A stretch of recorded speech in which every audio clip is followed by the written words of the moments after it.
Welcome to Worthy Conversations. I'm your host, your boy Wade J. So come on in to this joyous and lively space where we dive right into some real life conversations. You see, this is not only a podcast, it's a community where every voice is valued and yes, every story is heard. So go ahead, get your favorite glass of Kool-Aid. Matter of fact, you better get two today. And some popcorns. We're gonna dive into some real life stuff today, guys. We're gonna have a good time talking about it, and we know you're gonna enjoy it. So come on into this lively space. But first of all, listen, I got my brothers CT Kirk with me today. My brother Chelsea Sims. Peace and blessings, my brother. Thank y'all for coming on in, stopping by the studio today. A worthy conversation. Love having these two brothers when they on the set with us today. And you already know, guys, it's going to be all the way live. All the way live. Yeah. But today we diving into something deeper than headlines. You see, we're talking about real love. We're talking about family. And whether they're, I think CT Kirk, you're going to like this, whether they're focused, spiritual, or systematic. Working to break them apart, especially in the black community. Yeah, my community. And today I want to talk about my community because when I always thought when I talk about my community, I want to sweep around my own back door first. Yeah. And then I can sweep around somebody else's door. So right today we're talking about our black community where family always been the source of strength and survival. Today we are talking about something that affects every home, every relationship, and yes, every community. Which is love, guys. We're talking about love that holds family together. We're talking about that love that builds trust. We're talking about that love that creates identity and give people strength. You see, without love, there's no you. There's no me. Because really, mankind really didn't deserve what Jesus did on the cross for us. You see, God gave us John 3:16. For God so loved the world, he gave his only begotten son, that whosoever believes in him should not perish, but have everlasting life. Hey, guys, when love is out of the equation, when love is broken, when love is gone, everything else begins to fall apart. Families struggle. Communities divide. People feel isolated. They feel angry, y'all. They feel disconnected. And some even feel hopeless. In today's world, many people feel like, listen, guys, there's no loyalty. Loyalty is rare this day. There's no respect. Unity is fading. And genuine, true connection is under attack by the adversary. Everything in the black community, we've seen the effects of generation trauma. We've seen the effects of broken homes. We've seen the effects of economic pressure. So much violence, so much distrust. And yes, emotional wounds pass down over time. So this episode is not about blaming people. We're worthy conversation. We're going to talk about it. So we're going to find solutions to the problems. That's what we do right here at Worthy Conversations. It's about understanding the struggle, healing the damage, and protecting what matters the most: love, family, and our community. That's right. That's right. Brother, y'all ready to talk about it? Let's talk about it. I'm ready.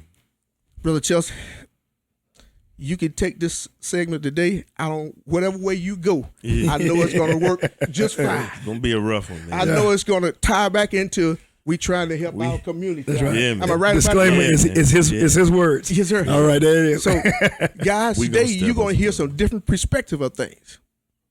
But it's only our perspective. That's it. But we're going to try to give you some hope today. For sure. My brother, take it away, brother. Okay, so if you're going to talk about love, black love specifically, you're going to have to start with diagnosing the problem. You ain't going to never go into the doctor without finding out first what the problem is. We can talk about symptoms all we want. We can talk about the things that are going wrong, but we can't get to solutions until we discuss what the true problem is. And I think the same problem that we've always faced as a black community, because we are not from this country. We got here because we as a people were not unified when the enslavers first came to Africa. You had strong tribes like the Yoruba on one side, the Igbo on another side. But because Africa was a continent and not a country, they had enslavers that came in. And because of the divisions, the Yoruba didn't care about what the Igbo were going through. The Igbo didn't care about what the Yoruba were going through. So there was infiltration that happened, and both tribes were hindered and enslaved because there was no unity in the country. Wow. And there was no unity across tribes, across country lines. Similarly, today, we separate ourselves over masculinity versus femininity. We separate ourselves over income. We separate ourselves over religious beliefs. We separate ourselves over fraternities and sororities or not fraternities and sororities. We separate ourselves over college educated and not college educated. We as black people love to separate ourselves, love to distinguish ourselves. Red bandanas versus blue bandanas, hat to the left versus hat to the right.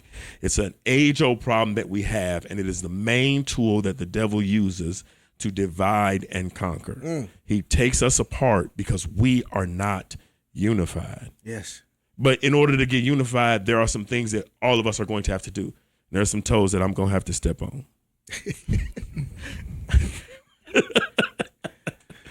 I'm already balling my toes up, guys. So, When we look at division, though, division is not just a black problem. The Europeans, 50 different countries, 50 different languages, were never unified. The Asians, Cambodia, Vietnam, China, Japan, were never unified. The difference is when they are not unified, they do not play against each other for having a different viewpoint. So even though Germany may not agree with the British, they don't step on each other's feet to prove I'm right, you're wrong.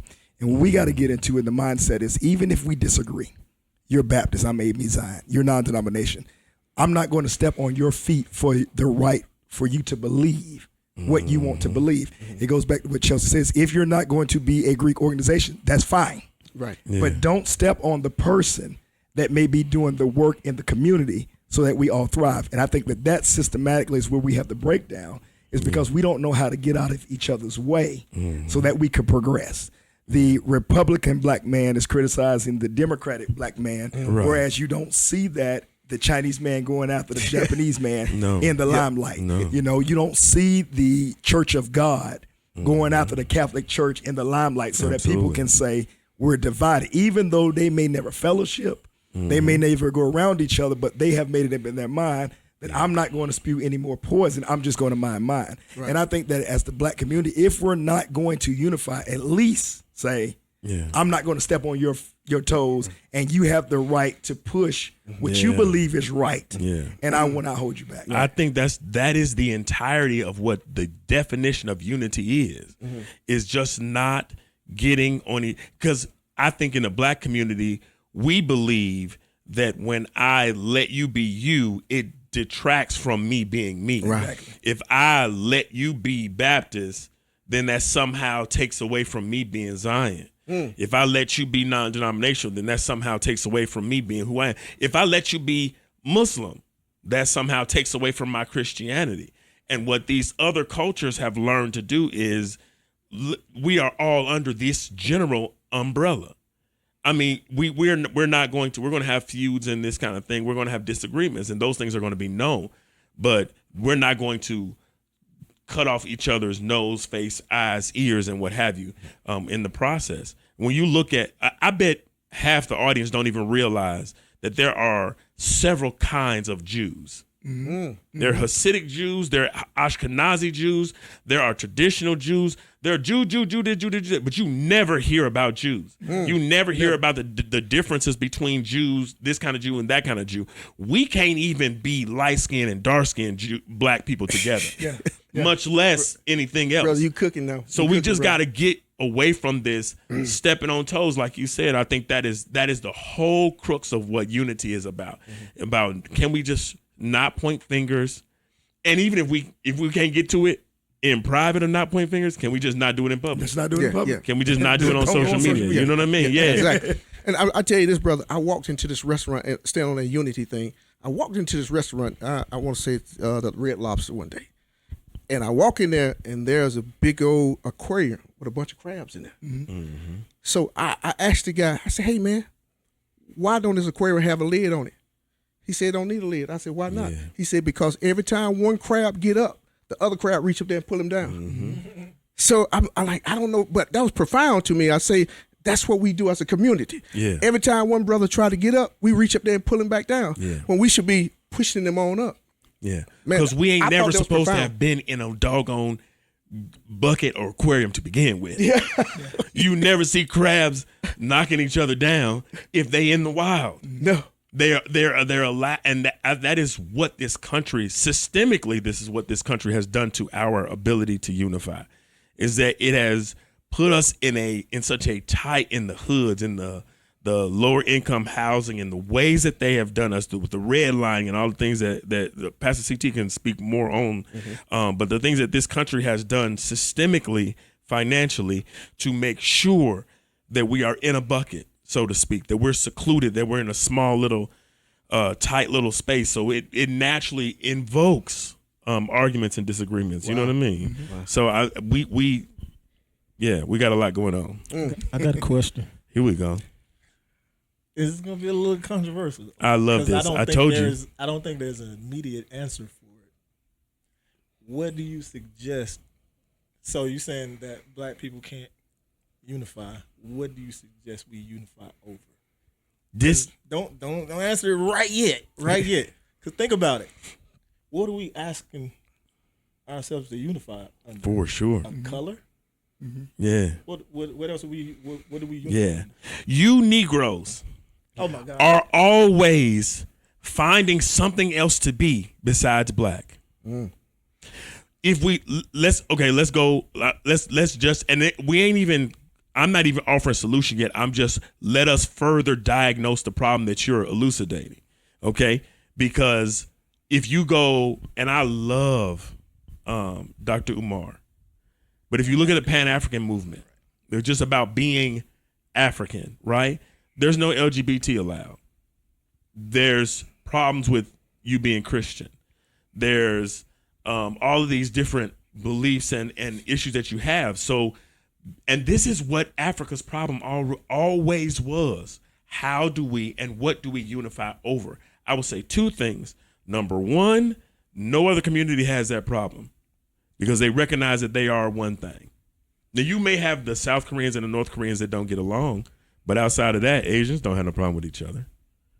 White people won't have no problem with each other. It goes back to what he said about stepping on toes. But also, love, if we unify over loving each other, that you are as I am, we see each other more so based on our differences than we do see each other on our sameness. We're more quick to say what we do different from another brother or from another sister, whereas other cultures will find what's alike. So, I think you kind of answered my question inside of the question instead of outside of the question. Well, let me elaborate on that a little bit. Go ahead. I know the answer isn't simple, but one thing we can come together on. Many of us are growing up around conflict, whether it's in the neighborhood, whether it's in the home, or whether it's on the media screens. You know, C.T. Kirk alluded to it, episode 1. He say when you want to bring the sisters and brothers down, he say you put up pictures of two girls black and fighting, two black brothers fighting. You know, so everything look normal now, Right. but it's not normal, but it looks normal. You know, we are exposed to aggression, whether it's through the media or real life. So when arguments are settled through anger instead of understanding, it becomes easier to believe the violence is a solution rather than a consequence. That is something we can come together on. Right. I think the unifying mark is when you look at the obvious problem. Before social media became the big outline, we were having issues, but your issues were not broadcast. Now everybody's an expert, but nobody's a listener.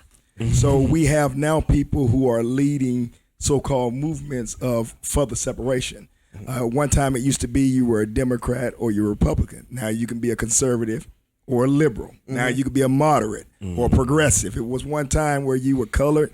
Now you're black. Now you're African American. Now you're Southern. Now you're Northern. And all of these different titles that we allowed to put on us in order to keep the divide. There was a time when you were just a Christian. Now you're a Baptist Christian. Now you are a moderate Christian. Now you are a conservative Christian. And so all of these things we allowed to put on ourselves. And so when we look at unity, unity is simply if everyone mind their own business. Because we're unified as a society. If a person don't work at McDonald's, then I can't eat. If the police do not work in a certain area, then I cannot have protection. But the biggest problem is we find a way to defeat each other with our mouths, with our posts, trying to get likes, trying to build our own brand, that we have forgotten that at the end of the day, I may be hurting my brother trying to establish my own individual kingdom. Yeah, wow. Because I don't think that there's going to be a common area we're going to be able to unify on, because we have progressed, and we have evolved in an American way.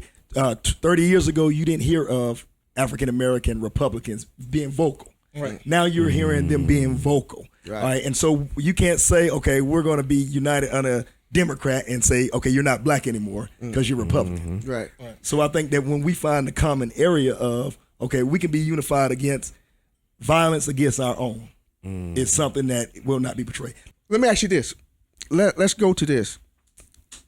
Conflict resolutions. Let's be honest.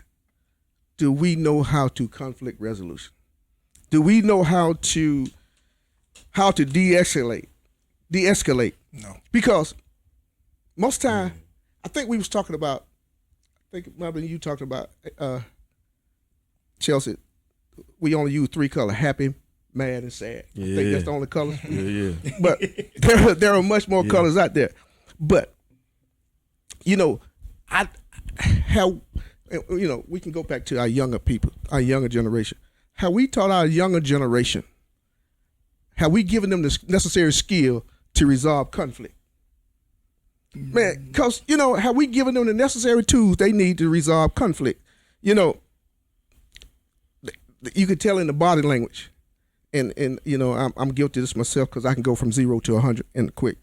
But I do know a soft answer, turn away wrath. It's a Bible. Do we teach our younger generation, hey man, and I know me and my son Drake, we was talking about mentor one day, and he said, well, Daddy, you can't mentor people like that no more. And I said, I can't remember the situation, and he might want to enlighten it on it, but we need to teach them how to use body tone, the body language, because you've seen our body language sometimes when we talk, and I'm only talking about our community. Looking at our body language when we may have anger, but we still got to know how to give a soft answer, to handle a conflict without picking up the guns. So I'm gonna jump in. So I know what you're referring to when we were discussing, and we had 2 teachers in here, but the kids that I mentor, I teach them how to meditate. That's one of them. Showing them how to meditate. Yeah.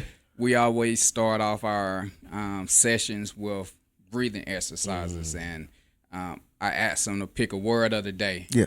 And I ask them to repeat it while we breathe in, and then they find themselves relaxing a little more. And see, what I was telling him, I said, man, well, the way we mentor people when I was coming up, hey man, don't put your hand on nobody unless they put their hands on you. And that's the only conflict that we knew. Don't put your hand on it. But now he was telling me these other 2. I said, man, you know what? That's pretty good. Because I never really thought about that, because I was programmed to think the certain way I was thinking. So, that's part of our community, teaching our community. Because right now, man, everything is a fight. Everything is a war. Yeah. Everything, hey man, I'm mad at you today, I'm going to get a gun. There's no love. There's no respect no more. So I think we have to teach them how to have some filial love, brotherly love for our sisters and our brother. I don't think we teach that skill anymore. I think part of there are 3 parts of this as a problem. Number 1, like my brother said, we focus on the very small percentage of people that are doing the very large percentage of crimes in the media, in the news, even in our own communities.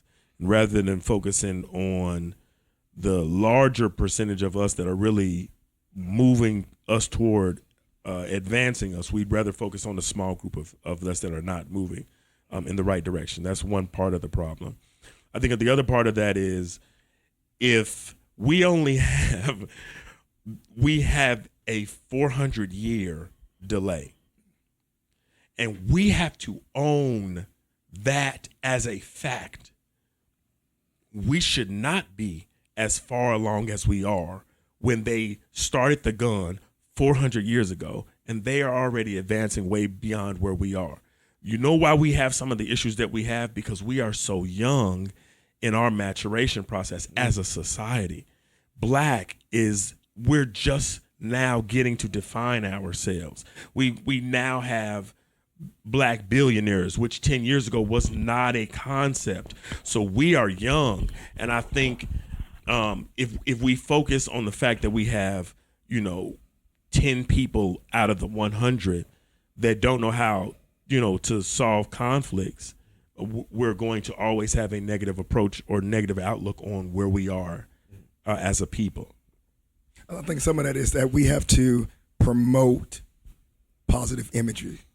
We as Black men especially cannot be afraid to say, man, you're doing a good job.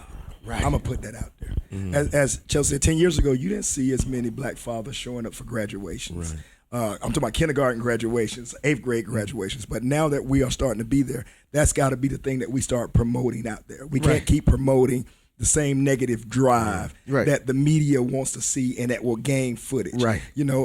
Everybody's not going to be the Cat Williams that outs all the comedians. We need now the people that say, hey, that's a good comedian. Yeah, that's a good singer. That's a good that. Because when we start changing the stereotype, then our young boys can see that it's cool. They used to ask me at school, why are you wearing church clothes? I say, I'm wearing business attire because I see you guys as my clients. Wow. I see you as who I'm investing in. I love that. And so why would I try to dress like you to be you when I want you to come up to where I believe is a more professional level?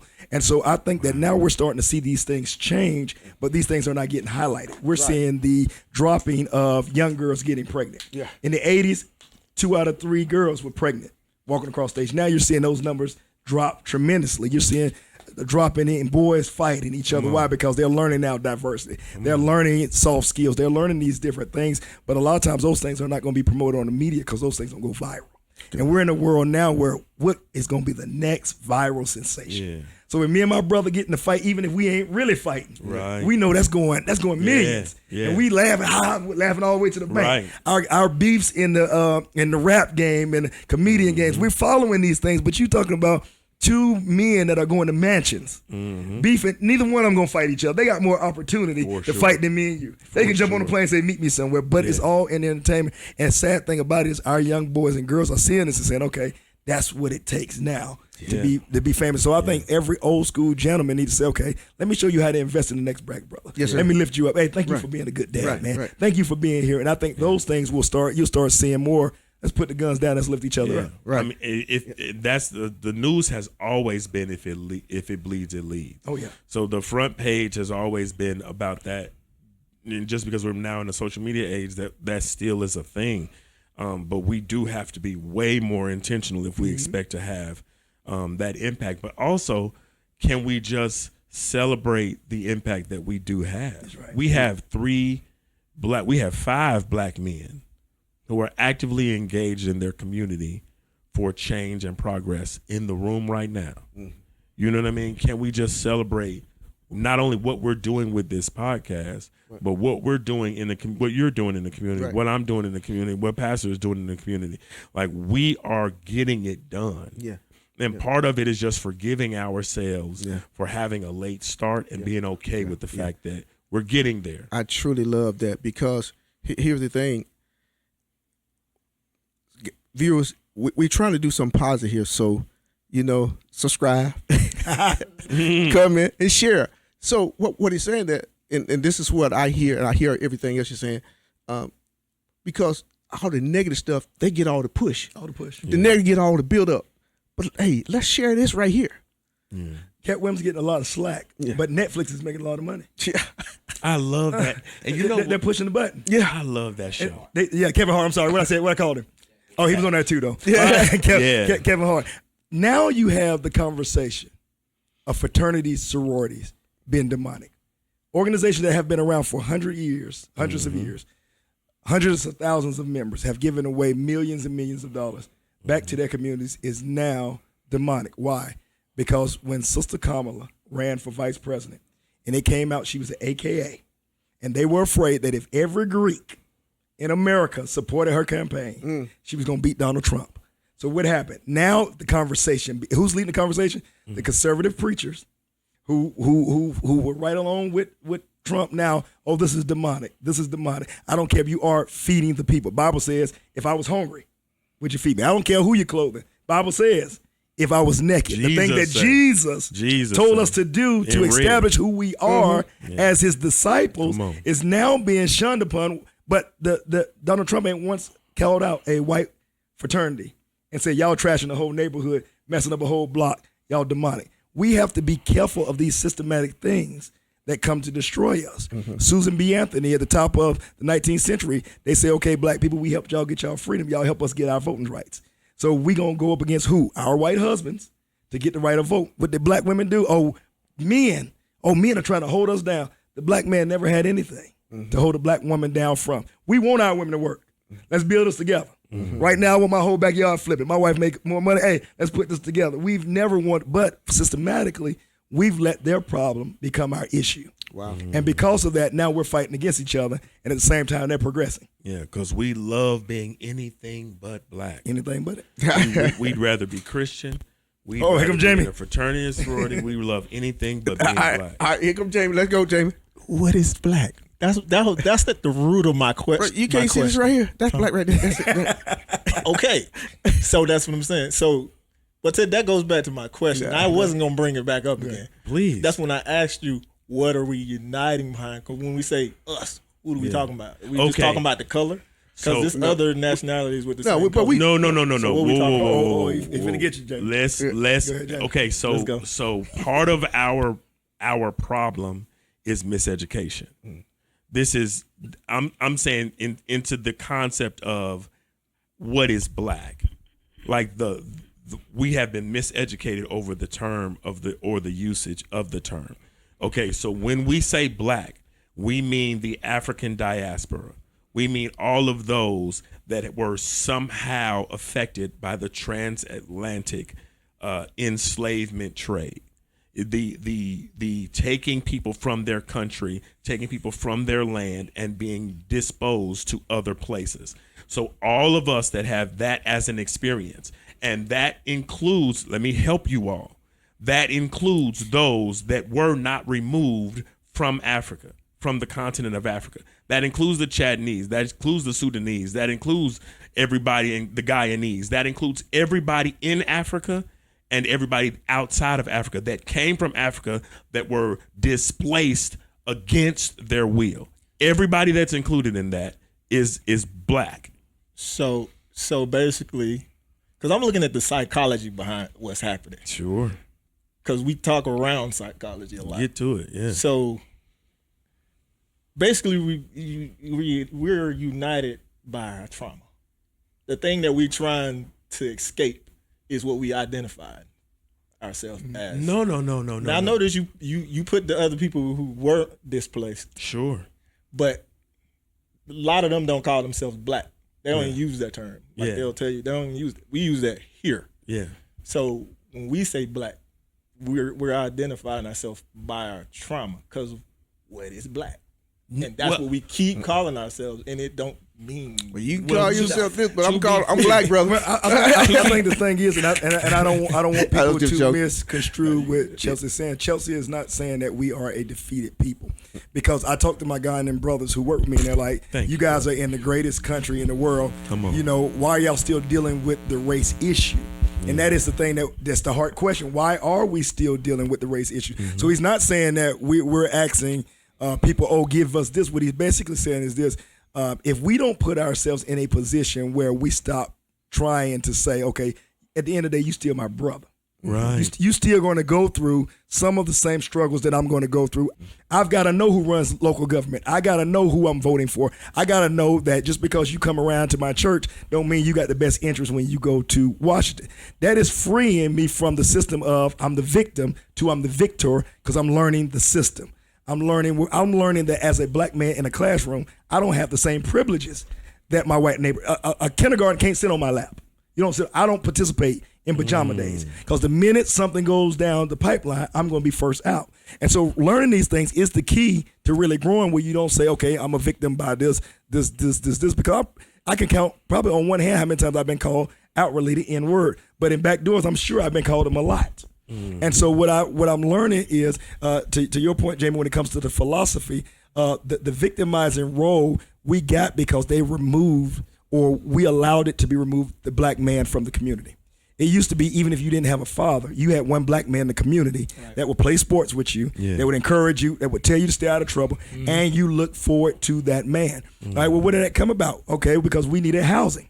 And what did they do? They lumped us along in the housing, but they told what? Our fathers, you can't come here. Yeah. Welfare is not going to pay an able-bodied black man to stay here with his family. Okay, so you break the family up. The man, okay, you would do better with our kids living here, and I'll try to find somewhere else to stay. Okay, and then that stigma becomes along, and now we're trying to get back to saying, okay, we need men. Whether you're coming out of jail, go back to those gangbangers and say, hey, man, listen, that ain't the road, bro. Yeah. That is not the road, because if then we're going to stay victim, it's never going to be the victor. And other black people from Africa are going to look at us saying, man, y'all ain't worried about some of the things that we're worried about, but y'all crying. They tell us to forget our traumatic experiences, but they tell the Jews to remember them. Right. They tell the Japanese, remember when they put you in concentration camps in America. Everybody is allowed to grow from trauma. They tell the Native Americans, the Osage tribe, remember, they wrote a whole movie, Killers of the Flower Moon. Give you money they give you money to remember. And so we're the only people that's saying, okay, I got to forget that. But don't everything in the scriptures tell us that for Moses, for Abraham, and for David to be great, they had to overcome a struggle. Yeah. They had to use adversity as opportunity. And so what we're basically saying is we're telling our people, forget that, that was 200 years ago.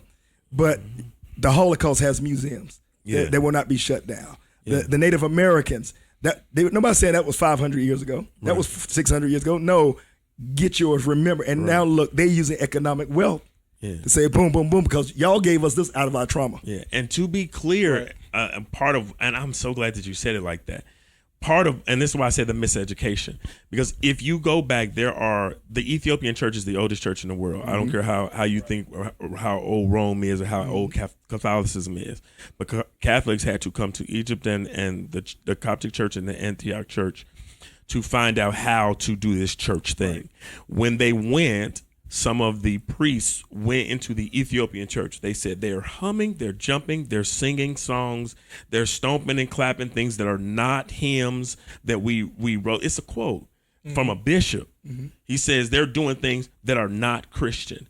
The point is, he was identifying the same kinds of black church that we have today, because we were. Oh, we got to go there. That we were that. I got a lot on that. You're taking us somewhere. Yeah, we were that. Get ready to get upset, people. Before the diaspora, before the trauma, we were that. Before the trauma, we were black. Before the trauma, we were loud. You can't do this. You got to do this now. We're shouting and dancing. You got to do this now. Before the trauma, we were gospel instead of CCM. Before the trauma.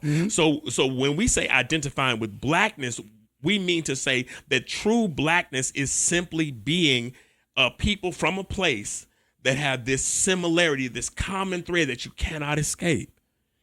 No matter where you look, we cannot escape our African roots. It's in our colors, it's in our designs. No matter how much they try and deprive us of it, it's in everything that we do. It's in our hair, it's in our clothing, it's in the colors that we wear. Before there was ever a Pan-African movement, there was just a love of red, green, black, and yellow. That comes from us knowing who we are intrinsically outside of the trauma. And to speak psychologically to it, and I believe I can because I got a Master of Divinity degree. So let's put some respect on my name before I say this.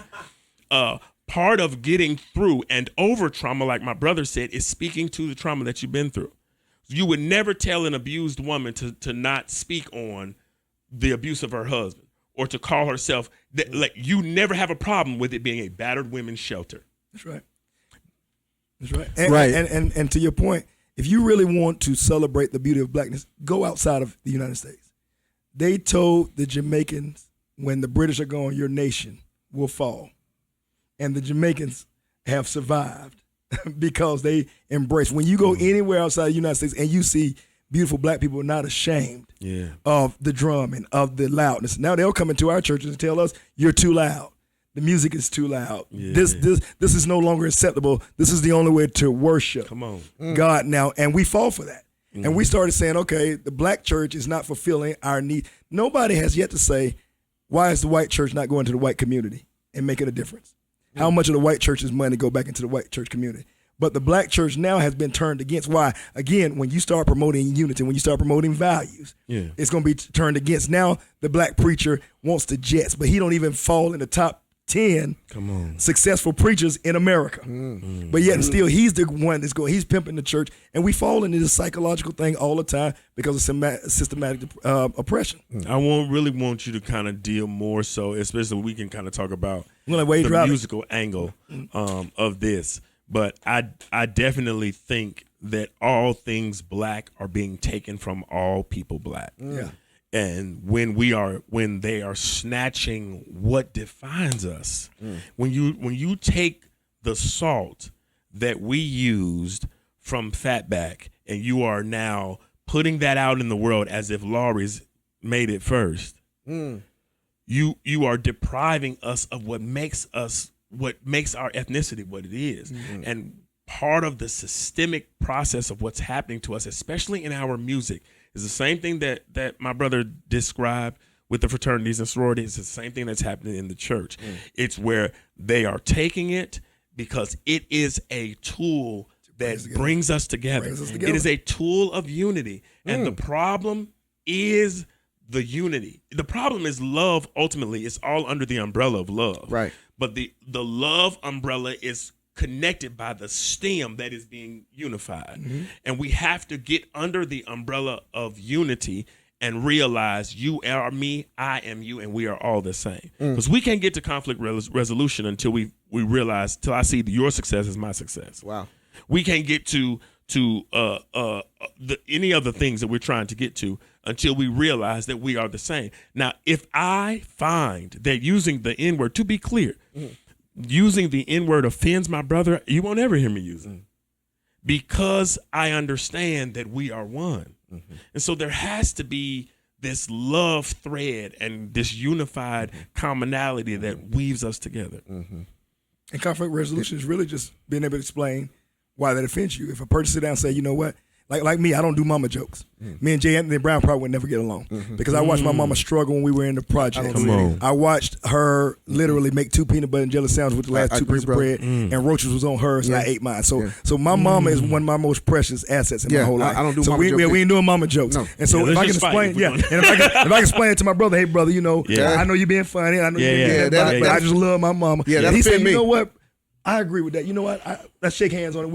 If we can joke about anything else, you can joke about my height, you can joke with my mama joke. And I think that's where conflict resolution comes in. Right. You've got to be willing to listen. That's right. If you're listening and you're saying, okay, I got you. I think that's what's respect coming in. Yeah, respect. Yeah. Man, brother, listen. You know, I believe you. So if you say don't eat red meat around you, I'm not going to eat red meat. There you go. I'm just and the Bible backs you on that. Yeah, if your sin is going to trap up your brother, don't do it. So, and man, I love that mama joke. I don't like that kind of stuff. The N-word, I never liked it, guys. It's and I teach the young guys. Listen, when I'm refereeing, I referee for 19 years high school ball. If I hear that word, I'm like, come here, brother. I got to give you a lesson, man. It offends me. Yeah. I know a and I might be the only one like that, but I'm like that, guys. No. It's other people. It's other people like that. I mean, to be clear, I started this podcast saying the N-word. I did not start saying it until Pastor CT said. No, I said the heart. ER. I You said it cool. I like- was saying N-words I the wanted to whole sting. time. Yeah, until I he wanted took to it there. sting. Yeah. You know what I'm saying? He I want want the that sucker to smoke. sting. Y'all always think that I want the smoke. Pastor CT the one that really want the smoke. You know what I'm I saying? wanted to sting. See him in his comments. You know what I'm saying? I want the fire. But- Be articulate in what you do. I They watch did. us. they watch us from city to job. They watch. Yeah, man. Yeah. And I think that's important, man. I like the way that you said that. My mother said something, and we adopted that at the church. Before I could teach you how to behave and believe, I got to teach you how to belong. Right. I've got to be able to look beyond flaws and see need. And a lot of times people look for flaws before they see needs. And I heard people say, well, you can't tell these young brothers nothing. Did you teach them how to belong? Right. You out there refereeing games, they first of all, they see you Yes, out sir. there, and they're like, this is important to him. Right. Because that $26 ain't make you want to go out there and blow no whistle. No. So now you can say, okay, brother, you know that word right there, defends, boom, boom, boom. I can listen to that. But when we go point and not trying to get a way to be able to understand and to be able to hear where each other come from, I think that's what we miss it a lot of times. In our conflict resolution, if a African American Republican sat down and said, this is what I believe that I don't want to see my young boy go into a woman's bathroom. And then a lot of I agree with what you say on that, but this is my problem with your certain party. And let's get to a point where we can have effective dialogue. And guess what? We can do this behind closed doors and go out still holding hands saying, hey, we love We shall everybody. overcome. There you Yeah. go. We shall overcome. Yeah. Man, that's I mean, for our viewers, and just for me too, and maybe you can help me. If I said I'm a black man and I'm a Republican, why, would the other Democratic jump on me? I mean, you see it. You see it your on viewpoint is, But now, I'm is not. I'm- offensive and violent. Yeah. There is. Wait, we so- have got to. We This have is- to this is spend for some our time viewers. I know- discussing that as a truth right, too. and I wanted to go there for our viewers. Yeah, like you can't. I was a member of the military, so for me, you can't send my son. I know what the rules are at school, but you can't send my son to school or send my daughter to school and tell her that she has to refer to a teacher when somebody puts when they put their hands on her. I tell my children to enact violence. Look, we it's a tool like any of the other tools, and if we can do it as a country, you sure can't tell me that I can't do it in my life. And so sometimes, and also there are some conversations that are simply violent. And so if my brother said to me, I've said I don't have a problem with mama jokes, but if someone says a mama joke to me, because I do value my mama, I don't want that to be. She Don't watches. don't Let do somebody that. talk about me. Don't do that because I throw hands. I do Like too. I don't have no Man. problem. I throw hands. I do all of the things. I think when I was a But- kid, that's my fight. You know what I'm saying? But I will tell you though, if fight you over say that something about my mom, I will say, hey, we can just fight. If it mean that much to you, you know what I'm saying? We don't have to. We can just get into the business part about it because the last thing you want is me passionately fighting. You know what I mean? Let's just throw hands. But I don't know. But I think that there are acts and there are ways that we can like just throw somebody off and disrespect them in a way that makes them feel like you're ultimately putting them into a corner. And I think that, and that's why you say you pull that brother to the side. You be in an environment where you already have hugged them before you pointed the finger. And I think that that's a part of community, and community is just coming in unity. That's one word that's speaking to unity. So again, this concept is repeating itself, that we're diagnosing the issue, but the solution is unity, which means we're going to have to get less sensitive about some issues, and then we're going to actually, you know what I'm saying, I and agree. come to the table and have a conversation. I mean, I agree with you on that one. realistically, the atmosphere we're living in today is conducive of negativity. Before President Trump, nobody cared what you voted for because you did that in the private. They told you two conversations that will make people argue. Politics and Yes, sir. religion. Yes, sir. So in order to agree and to get along with your day, you stayed away from those two common topics. Right. And so there were plenty of black people that have always voted Republican. And nobody has ever cared. There was no Right. slander. There was Right. no coon. There was no, that's just who you are. Well, in this atmosphere today, because of the negativity that is surrounding our government, and it comes from the top down, now you're going to be in a more position to argue than you were. Okay, you got your freedom of speech. Because look at, we all are three different places.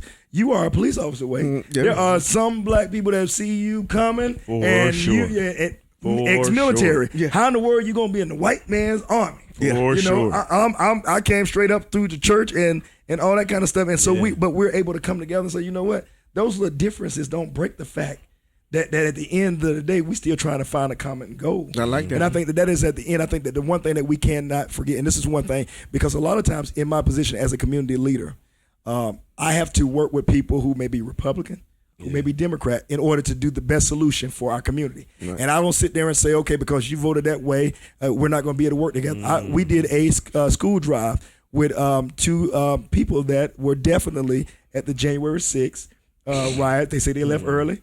The man can't repent. I don't know if you was there, but he said, you know what? I want to get right within my community. I want to do this. I want to do that. And so being able to work with people at the end of the day, it was like, okay, hard. I can say, you know what? I'm going to take the brother Umar solution and not have nothing for my community but my words. Right. Or I can be the one that say, okay, that's me and this, so that our children do not suffer. And I think that within there's all different constructs of things. But at the end of the day, you want to be the person that's moving something forward, not just the people that's talking. And to be clear, and I always want us to bring this back because we've kind of spoken about it, but to just really put a lens on it, there is the efforts of the devil that the enemy, the adversary, does not want us to walk in love or unity. Right. It's the reason why what bleeds leads. It's right. the reason why we're in such a divisive country and a divisive time period. It's because the devil's onslaught against love, and it's now no longer just his attack against your church or your belief system or your community. It's his attack on the world. And if God would never allow this to happen, but the possibility of the devil just running us into our silos, where it's just me and my 4 and no more, my 10-member church, and we just the only ones speaking the truth, and everybody else is living a lie. If we're not careful, we'll go down this slippery slope of judgment, of pointing fingers, to where there will be no unity amongst us, and we will be walking into the doggone and the devil like police officers, all these things that we be need. saying, like the adversary say, got him. Got him. I got him. Yeah. And that's his tactics. Because I mean, and what you're saying is so true. Because I remember during the pandemic, I ran from Rock Hill. I was tired of our people. C.T. Kirk all about the camera. C.T. Kirk doing this, all he want, blah, blah, blah. And I was like, you know what? Y'all can have this. And we moved to Lancaster. Wow. You know, and literally it was like the community efforts in the city started drying up. Sure. And so what brought me back was the George Floyd march. That wasn't my march. That 2 guys called and said, we're going to do this march, man. I just shared the flyer out, went to bed. I'm living in Lancaster. Y'all do whatever you do in Rock Hill. So when I woke up the next morning, all these likes and all these shares, what y'all doing, CT? What y'all doing? I'm like, hey, man, pick up the phone, guys. What y'all gonna do? Y'all got these people coming. What y'all gonna do? And it was like, oh, well, can you lead? I was like, no, I ain't even in Rock Hill. Forget Rock Hill, you know, because I had listened to the negativity from our people. Because that's the thing. We're not going to be hurt by somebody outside. To go back to James' point, when James said, who is the us? What I mean by us is I'm not going to get offended when somebody who does not know the struggle that I'm in does not like me. Come on. I'm not going to get mad when the Korean man follows me around the store. I'm not going to get mad at you. But when it's our people who we fighting for, and Jamie will tell you, the people that we fight for a lot is the people that throw the most stones at you. And it's like, okay, if I let that run me away, then when your next stuff happens, who you going to? Because you ain't going uptown. You ain't going to mega church in Charlotte. You're not going to everybody you sharing their light. What is that? The videos of this they person. Don't care. Yeah, they ain't coming to Rock Hill to save you. No. I might be all you have for right now. Right. You are. And so I was like, okay, boom, God, am I gonna let them talk me out of what you have predestined for me? Because my conflict feelings resolution right there, brother. Yeah, and so I had to have a conversation with God and say, okay, God, I got to do this for you because I may not get the support or the likes or what I need to give forward. And so it was like, And one of the most unifying things, spiritual solutions, is to get outside of ourselves and get into our assignments. That's right. You know what I mean? And you have been called to this assignment of Rock Hill, and it's so obvious, it's been so confirmed that the work that you're doing here is bringing fruit. That you may never even see. You know what I mean? You realize I like how you do that though. You go deep preacher. You go boy, all this is in one person, Jamie. Jamie, we didn't know who we were sitting beside 10 minutes ago. He came in here ready.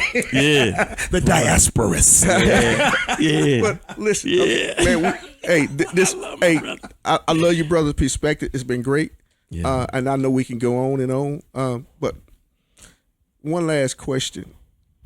And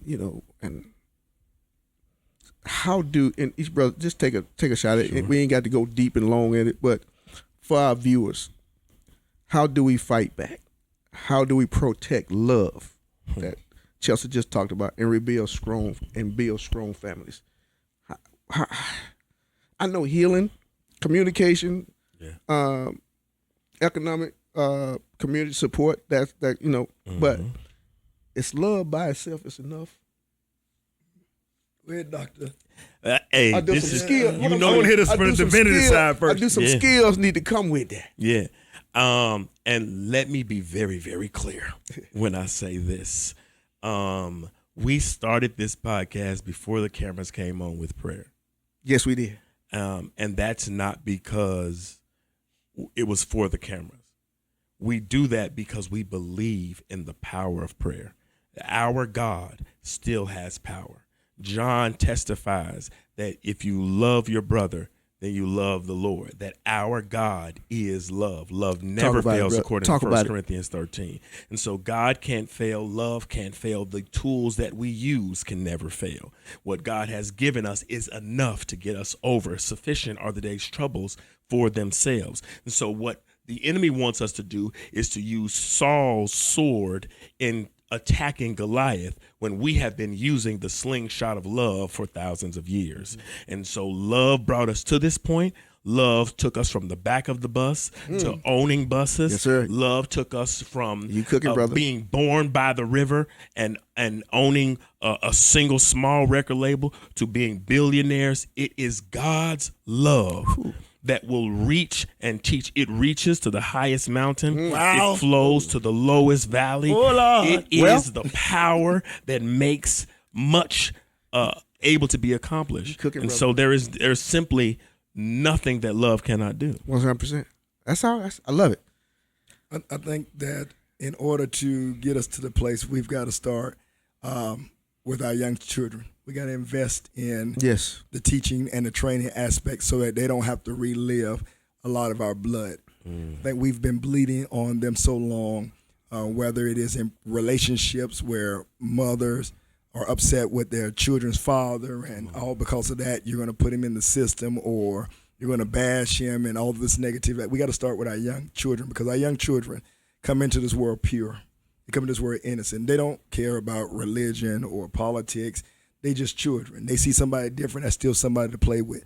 And the Bible always tells us to get to the heart of a child. The heart of a child will inherit the kingdom. Because the kingdom is about people that are working. We are, regardless of how we like it, we are a civilization. Everything that you do indirectly affects my life. If there is no McDonald's, if there is no grocery stores, that indirectly affects my life. And so we've got to be able to value that we are a society of people. And to be able to be a part of the society, everybody got to do their own individual part. And you got to love yourself enough to know you are a part of that puzzle piece. And I don't have to hate on anyone regardless of what their puzzle piece looks like. Because at the end of the day, the puzzle can only be complete when all the pieces come together. Oh, love it, brother. I love it. Hey, guys, you heard it right here. Worthy conversation. But before we go, Pastor CT, you tell us a look about your book, sir. I know you got the prototype, and you didn't bring it today. I didn't bring the prototype, but they're going to go to Amazon. They're going to get A Praying Woman is a Dangerous Woman. Whew. And it is I saw that title. I love that title, man. Yeah, man. I'm here because of my mother's prayers. Mama would wake up early in the morning, put oil on our head, and pray for us. And even in our rambunctious teen days, I think my little sister did more than I did. I was kind of saved a long time. Wow. Watch it, Jamie. But and this book is dedicated to the women of prayer, because as Chelsea said, the enemy wants to destroy the love. And now you're hearing the conversation of a woman's place in the church, whereas 85% of churches are made up of women. So I wanted to give a shout out to those women who prayed. I want to give them strategies Yes. to continue to pray, because I believe that the prayers are why we're standing where we're standing now. 100%, brother. Pastor Chelsea, got any last word for our viewers? For our new viewers that coming in. Anything you got coming up? Anything that you got going on? Yeah, I always have Sunday morning coming up at 11 a.m. Church is still, you know what I'm saying, where it all goes down. There is still the medium for our Black liberation. So meet me at Trinity AME Zion Church at 123 South Academy Street, Blacksburg, South Carolina. I'm there every Sunday at 11 a.m. Where can they tune into your Bible study? Because I see your Bible study. How Oh, can they get to your Bible study? yeah. So you have to. I hate putting this out because the kids follow me. Yeah, they follow everything. Because it's on TikTok. You know what I'm saying? Putting homework out there. Well, I told him 2 weeks the last podcast. He said, "Oh, the kids ain't on Facebook. That's old people medium." So then I started doing my Bible study on my TikTok. So my TikTok is Pastor Chelsea Sims. So if you go to my TikTok, now all of the kids follow me because of this podcast. Yeah, I know. And him saying that on this podcast, I love now it. they all follow me. So Yeah, you I can follow me. My podcast is everywhere. So it happens on TikTok. It's on Facebook Live. It's on YouTube Live. You just go over there and just put in Pastor Chelsea Sims anywhere on there. You'll see it. Also, my website, chelseasims.com. You'll see all of the stuff. Trinitychurch, Blacksburg.com. You'll see all of those things. Anything's got Pastor CT, how do we catch your Bible study? Because I see you on. Oh, yeah. I'm still old. Go to Sanctuary of Life on Facebook. I'll be on TikTok coming up real soon, though. Okay. My brother right there gave me those tips, and I'm going on now. Yeah. And also, guys, Pastor A.T. Murdoch, he's not here today. Graduation and everything else got him. But anyway, I think his Bible study is on Monday nights. Mondays, yeah. Monday night. He's Hey, on guys, Facebook as well. so listen, please go to the channel, subscribe, comment, share.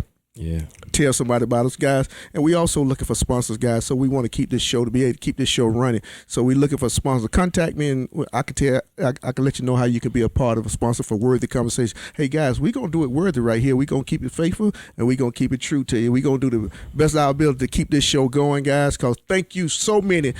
Miss Stacy McKnight, she called, she watched the show, and she called up 30 of her friends, and 30 of her friends watched the show and subscribed. So thank you, guys. Hey, y'all, thank you for what you're doing. Thank you for our viewers. Hey, guys, I love you. And last thing I say, keep on believing, for faith is the substance of things hoped for, and it is the evidence of things not seen. By it, the elders obtain a good report, and you could too, my brothers and sisters. So keep on believing.